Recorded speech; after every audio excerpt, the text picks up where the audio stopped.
There, there we go. First things first, legalese. Could I get your name and your title, please? Well, my name is Jeff Stubbe, and I have two titles. I'm the executive director of the Dwight and Linda Davis Foundation, and I'm also the manager of Beacon Resources. Absolutely. And those roles are colliding, or I guess intertwining in this project here that you announced yesterday. Is that correct? Well, I'd say collaborating. Okay. The Beacon Resources is an economic development arm that the Davises formed. So the mission of Beacon Resources is to do things to enhance economic development, primarily in central Wisconsin.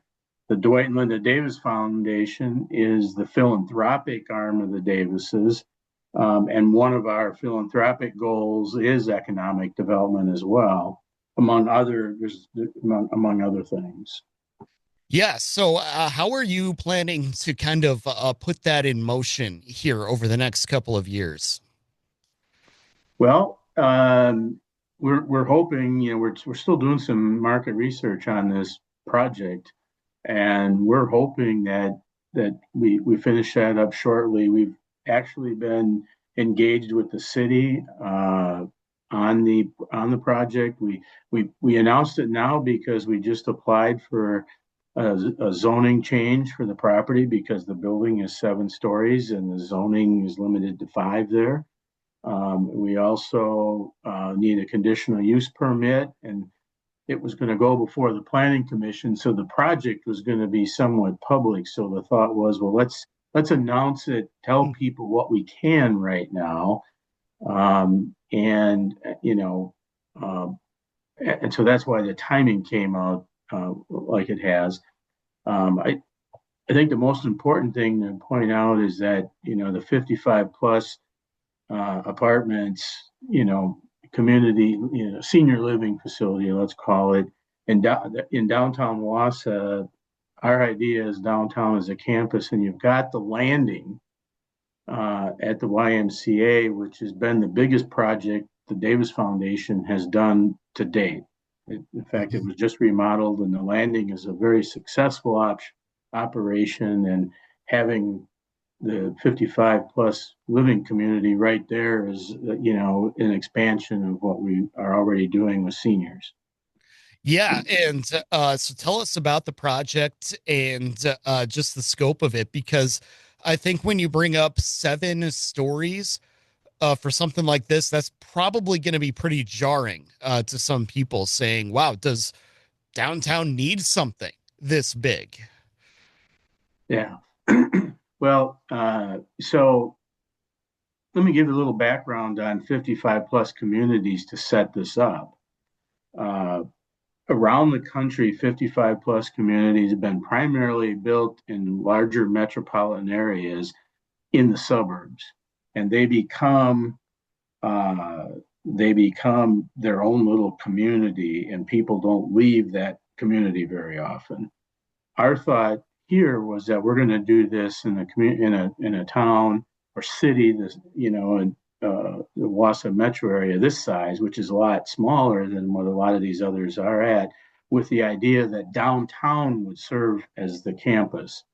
And with all the other residential things that are happening downtown, by bringing the seniors downtown, we're diversifying the age of the population downtown. And the current the studies that and the consultants that we worked with early on in studying this have indicated that what seniors are looking for, is a multi-generational environment, not just to be parked all together. They want to interact with all kinds of people, but then at the end of the day, live amongst people their own age.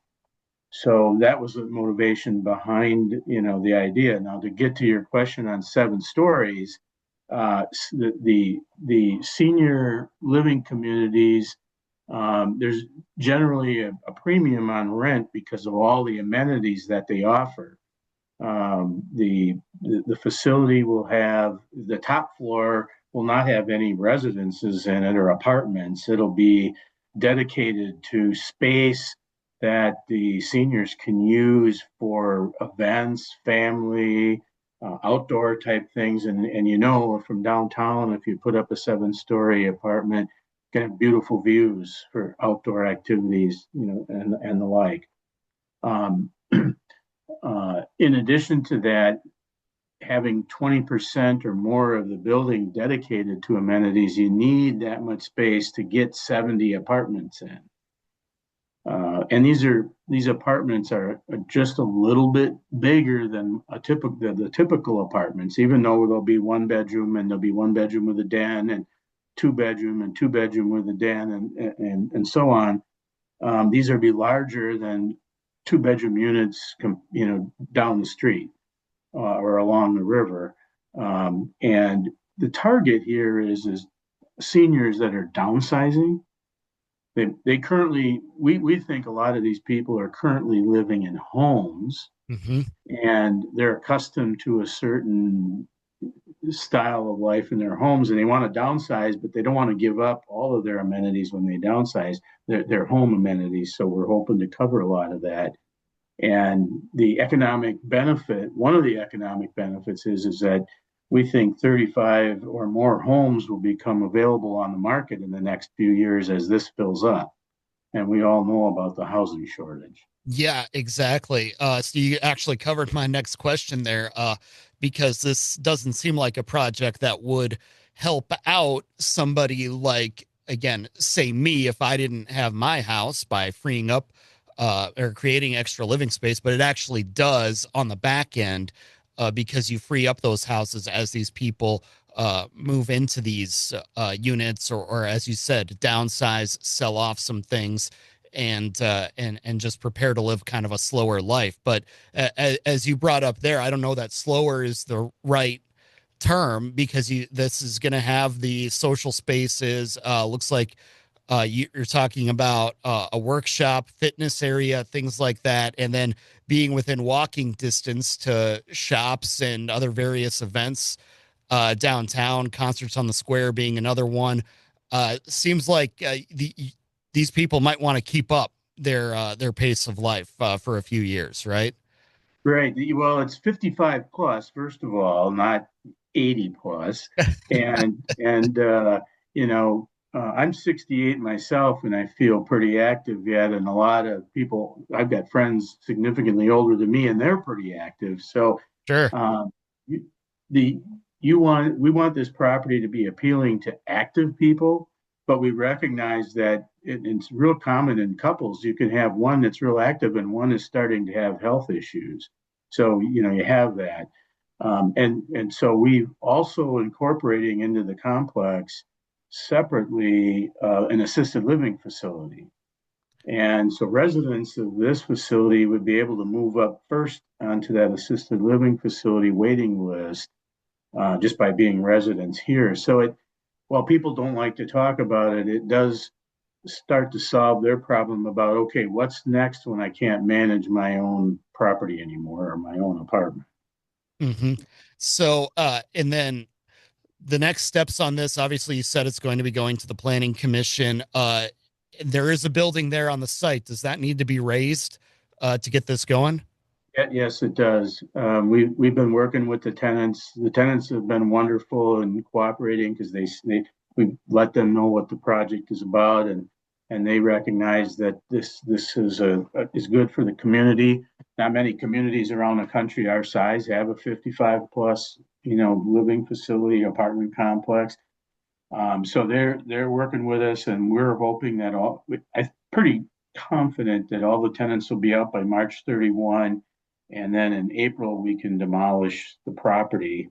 Again, we need to make sure that the um, our market research, you know, and our market research is really making sure that people will have the interest to do this. We don't want to put it up and it sits empty either. Hmm. Absolutely. Anything else you'd like us to know then about the project before we let you go? Um, you know, again, I can't emphasize enough the idea of the proximity to the landing, the success that that landing senior center has had. You know, when that was built, there were 1,600 members at the Y that were 55 plus. Now they have it's over 5,000. I think it's like 5,400 Mhm. 55 plus members. And we have an aging population. And it's not unique to Marathon County, it's all over the country. Our population is aging somewhat. And this is a good step in that direction to think more about the seniors, and that frees them up. That frees up opportunities for young people, I think. Mhm. Absolutely. All right. I will stop.